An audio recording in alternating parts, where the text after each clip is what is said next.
INDI alliance तथाकथित India alliance आज स्वतः इन्हीं के घटक दलों ने इंडिया अलायंस को स्वाहा कर दिया। जो विपक्षी दलों का गठबंधन जिसका महिमा मंडल ये लोग करते नहीं थकते थे और उसको एनडीए के सामने विपक्षी एकता का चेहरा बनाने का ये लोग काम करते थे इंडिया अलायंस को, आज उन्हीं के कई घटक दलों ने उसकी समाप्ति की घोषणा कर दी।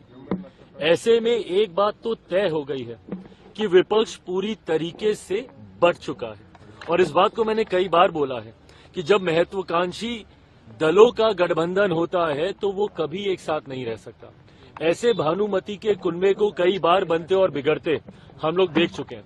2014 से देश में प्रधानमंत्री नरेंद्र मोदी जी को हराने की सोच के साथ कई बार ऐसे महत्वाकांक्षी दलों का गठबंधन बना और परिणाम क्या हुआ कि ये लोग एक दूसरे की काट ही करने के लिए लग जाते। दिल्ली में अभी चुनाव है, इनके घटक दल आधे आम आदमी पार्टी को सपोर्ट कर रहे हैं। कांग्रेस का नेतृत्व, देश की जनता तो नकार ही चुकी है, कांग्रेस का नेतृत्व इनके घटक दल तक स्वीकार करने को तैयार नहीं है। तो ऐसे में एक बात तय है कि एनडीए के सामने कम से कम अब विपक्ष कहीं नहीं ठहरता। मुझे तो बिहार में भी नहीं पता, जब केंद्र में अगर विपक्ष की यह हालत है तो क्या राजद, वाम दल, कांग्रेस, ये तमाम दल, क्योंकि कांग्रेस की भी महत्वाकांक्षाएं, अभी तो 100 का आंकड़ा इन्होंने पार नहीं किया पर महत्वाकांक्षाएं तो बड़ी हुई।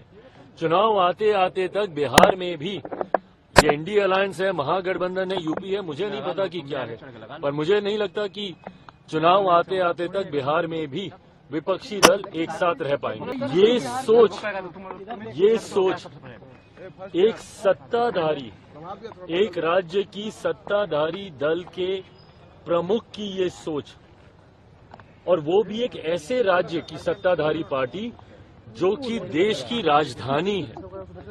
आम आदमी पार्टी के प्रमुख पूर्व मुख्यमंत्री अरविंद केजरीवाल जी ने जिस तरीके से यूपी बिहार के लोगों को लेकर आपत्तिजनक टिप्पणी करने का काम किया है, इसको कतई बर्दाश्त नहीं किया जा सकता। यूपी बिहार के लोगों को फर्जी कहना, बड़ा करते हैं, आके पहचान पत्र बनाते हैं, किस तरीके की सोच है ये। आज अभी हम लोग महामहिम के साथ बैठे हुए थे और उसमें ये चर्चा हुई कि ये वही यूपी बिहार के लोग हैं। अगर एक दिन अगर ये लोग कार्य ना करें तो कहीं ना कहीं देश की गति थमने पर आ जाएगी। इतना महत्वपूर्ण योगदान है और ये किस तरीके की बांटने की सोच है। क्या चाहते हैं पूर्व मुख्यमंत्री अरविंद केजरीवाल जी कि भारत में अब ड्यूअल सिटीजनशिप लागू कर दी जाए? क्या आप देश के नागरिक अलग और राज्य के नागरिक अलग? ये देश की वो राजधानी है जहां पे देश भर से लोग आते हैं और किस तरीके का संदेश आप उस राजधानी से आप देना चाह रहे हैं।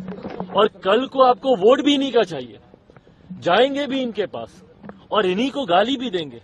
ये वही सोच है जो कि महाराष्ट्र में भी एक राजनीतिक दल था जो महाराष्ट्र में बिहारियों के ऊपर लाठी चलाने का काम करता था, और आज उद्धव ठाकरे जी की पार्टी, और आज वही सोच को अरविंद केजरीवाल जी, ये पूरी तरीके से फ्रस्ट्रेशन है इनकी। जिस तरीके से आज एनडीए गठबंधन को हर सर्वे में बढ़त मिल रही है, जिस तरीके से एक बात है कि पिछले 10 सालों में लगातार इनकी सरकार होने के बावजूद ये अपने वादे पूरे नहीं कर पाए। कौन कौन से देश से तुलना की थी कि दिल्ली को ये बना देंगे, क्या क्या कहा था कि दिल्ली की सड़कें कैसी कर देंगे तो पानी कैसा वहां का हो जाएगा। आज भी जाके देखिए वहां के नलों से गंदा पानी, आज भी जाके वहां की सड़कों के हालात देखिए, वहां का इंफ्रास्ट्रक्चर देखिए। हकीकत है ना इनसे पंजाब संभला ना इनसे दिल्ली संभला, और दिल्ली के लोगों ने इस बार बदलाव का मन बना लिया। अगर इनको बार बार यही शिकायत करनी है कि एलजी हमारा साथ नहीं देता, अगर इनको बार बार यही शिकायत करनी है कि केंद्र सरकार से हमको साथ नहीं मिलता, इससे पहले तो किसी सरकार ने ये शिकायतें नहीं की थी और इन्होंने सिर्फ ये बहाना बना लिया काम नहीं करने का। तो जब आपको काम करना ही नहीं है और आप यही कहते हैं कि भाई केंद्र से हमको समर्थन नहीं मिलता, एलजी हमको समर्थन नहीं देती, तो माइट एज वेल दिल्ली की जनता इस बार उसी सरकार को चुने ना जिसका समर्थन एलजी देंगे, जिसका समर्थन केंद्र सरकार को भी जिसका मिलेगा, और जिनको बहुत खूबसूरत शब्दों में हमारे प्रधानमंत्री जी डबल इंजन की सरकार कहते हैं।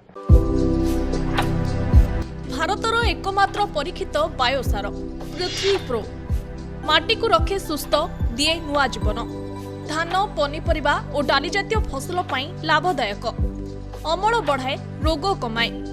आज ही जमी रे प्रयोग करंतु।